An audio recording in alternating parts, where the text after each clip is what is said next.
New evidence has emerged that J.P. Morgan deliberately orchestrated the sinking of the Titanic in order to form the Federal Reserves. What's up, everybody? Truth Seeker here.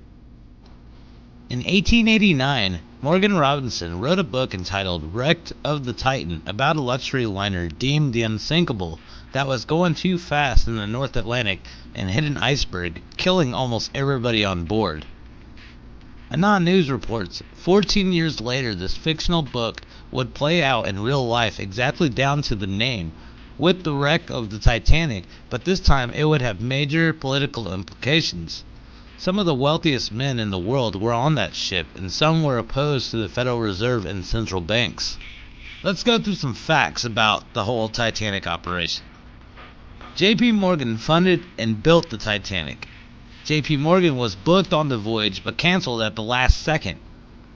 A friend of J.P. Morgan, Milton Hersey, also canceled at the last moment and survived to build the Hersey food empire.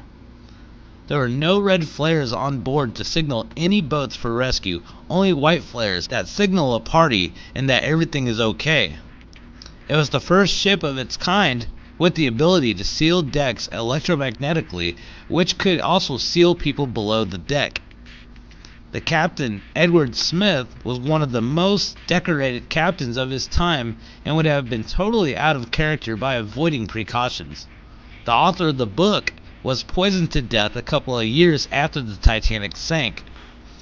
The Federal Reserve was formed the very next year. And then the Astor family was one of the richest families in the world, and John Astor III opposed the Federal Reserve.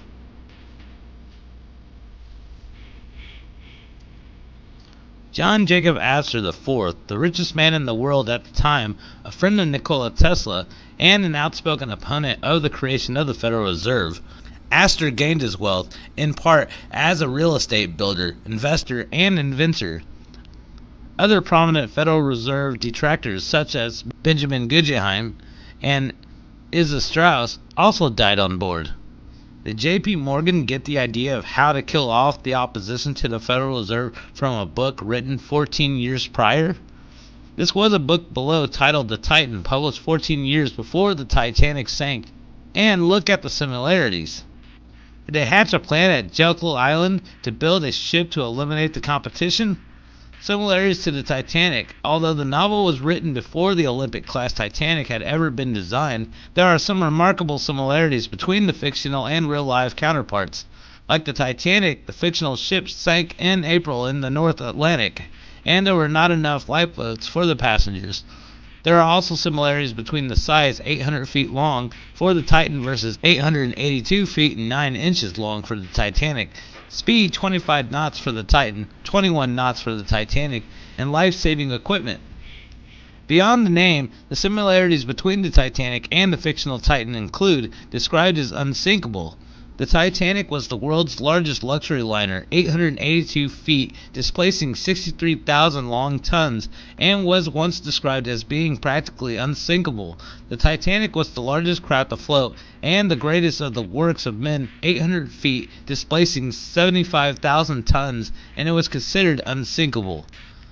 Shortage of lifeboats. The Titanic carried only 16 lifeboats, plus 4 Engelhard folding lifeboats, less than half the number required for the passenger's capacity of 3,000.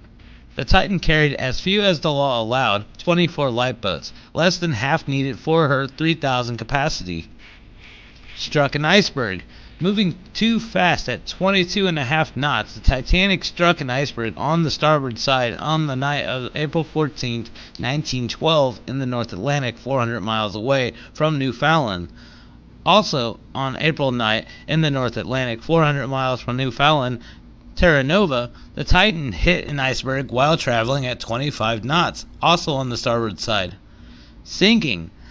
The unsinkable Titanic sank, and more than half of her 2,200 passengers died. The indestructible Titan also sank, more than half of her 2,500 passengers drowning. Went down bow first. The Titan actually capsized before it sank.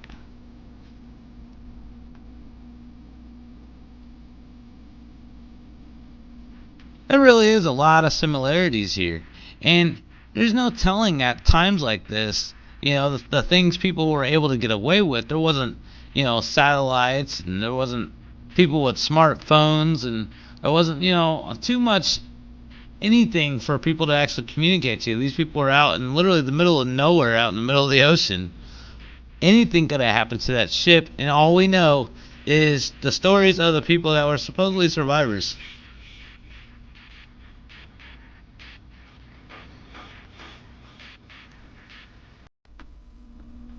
That's our job as alternative media.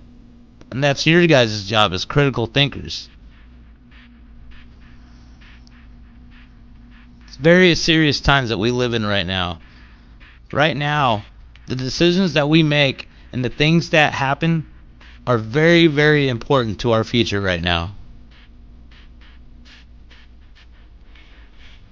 There's going to be a lot of changes happening in the upcoming years.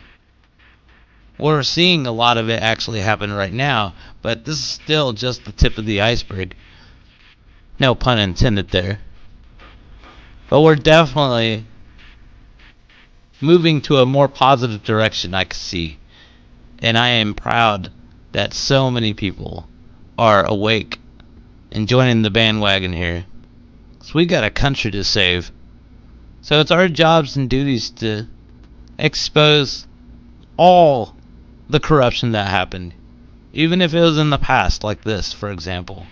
And to me, I find this very, very, very ironic how the two stories compare so much. It's almost as if whoever reported the story on the Titanic more or less just read that book and then just changed a few details from it. I don't know. You guys be the judge of it. Thanks for watching, everybody.